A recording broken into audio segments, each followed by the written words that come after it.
vídeo de hoje, vamos falar sobre uma das maiores epopeias que já aconteceram na Amazônia, que foi a construção da ferrovia Madeira-Mamoré.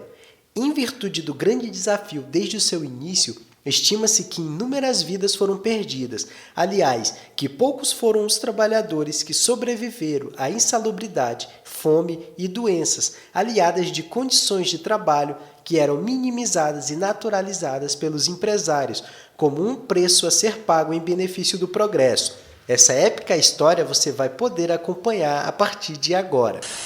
A ideia de ligar a Bolívia ao Oceano Atlântico remonta aos meados do século XIX, quando os bolivianos perderam o canal de Antofagasta para o Chile, como consequência da Guerra do Pacífico. Essa região dava acesso dos produtos bolivianos para o Oceano Pacífico. Como o país não tinha como escoar a produção de borracha por seu território, era necessário criar alguma alternativa que possibilitasse exportá-la através do Oceano Atlântico. Dessa forma, a estrada de ferro Madeira-Mamoré começou a ser construída no ano de 1872, com a vigência de 2 tratados, celebrados entre os governos brasileiro e boliviano. O primeiro foi o Tratado de Ayacucho, de 1867, e o segundo, o Tratado de Navegação e Construção de Via Férrea, de 1882. Sob a égide do Tratado de Ayacucho, o governo boliviano fundou nos Estados Unidos a empresa The National Bolivia Navigation Company e nomeou como presidente o coronel americano George Churchill.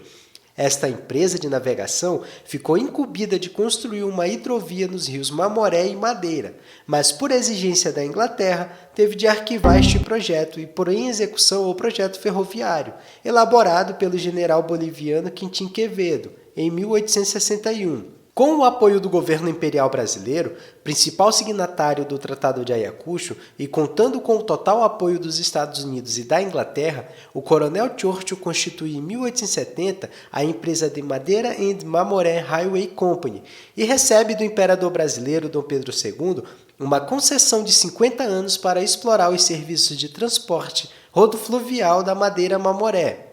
Em seguida, contratou a empreiteira inglesa Public Works Construction, cuja expedição instalou-se na localidade de Santo Antônio do Rio Madeira, em 1872. Mas essa empreiteira não estava preparada para esse empreendimento, e após 10 meses na região, enfrentando ataques de índios, doenças tropicais, ações judiciais e perda de crédito, entrou em concordata e levantou acampamento sem ter construído 1 metro de trilho sequer. Por conta dessa situação, o coronel Churchill contrata em 1874 a empreiteira norte-americana Dorsey and Caldwell Company, que iria sofrer outro revés em seu projeto de construir a ferrovia, alegando que o local era doentio e de difícil acesso. Após enfrentar diversas demandas judiciais, o coronel Churchill retomou o controle da empresa e contrai um empréstimo no valor de 1.200 libras esterlinas para contratar a empreiteira P.T. Collins, de propriedade dos irmãos Philip e Thomas Collins, da Filadélfia. Esta empresa instalou acampamento na localidade de Santo Antônio do Rio Madeira em 1878. Apesar de contar com reconhecimento topográfico da região, a P.T. Collins não conseguiu resistir aos graves problemas que teve de enfrentar e, passado 4 meses, a empresa havia construído apenas 7 quilômetros de linha a partir de Santo Antônio, que foram inaugurados com o inédito passeio da locomotiva Baldwin número 12, a primeira máquina a vapor a chegar na Amazônia. A pequena locomotiva, neste dia festivo, saltou dos trilhos, causando o primeiro acidente da ferrovia. A partir daí, uma série de dificuldades, como doenças regionais, conflitos com índios caripunas, mortes em massas de técnicos e operários, restrição de crédito internacional, fugas de grupos de operários que se internavam na selva e muitos morreram de fome e doenças tropicais. Diante desse quadro, após 1 ano e 6 meses de atividade, a empreiteira P.T. Collins levantou acampamento e deixou a região, vergada por uma pesada concordata e várias demandas judiciais em seu desfavor. Em consequência desse acontecimento, o governo imperial brasileiro decidiu cancelar a concessão ao coronel Churchill e o mesmo suspende as obras da ferrovia Madeira-Mamoré. Mas as tratativas Brasil-Bolívia para a construção da ferrovia não cessaram.